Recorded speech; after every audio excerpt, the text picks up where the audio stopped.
Hi everyone, arriving in Kumano-Nachi, Taisha here.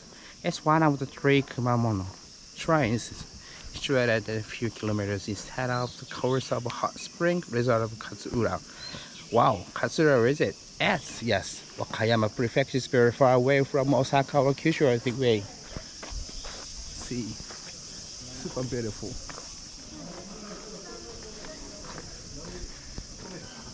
The tallest waterfall in Japan. I show you Nachinotaki later. It's very huge and very beautiful place here. Okay, let's explore together with me today. Let's go. The veneration of the Kumano shrines as holy sites of Shintoism for this introduction to Japan in mid-6th century.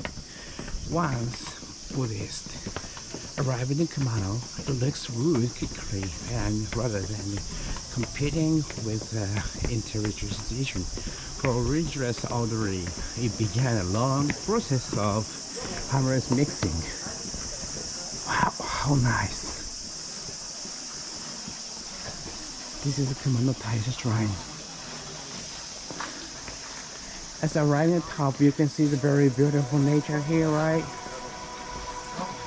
Oh my God, it's so beautiful.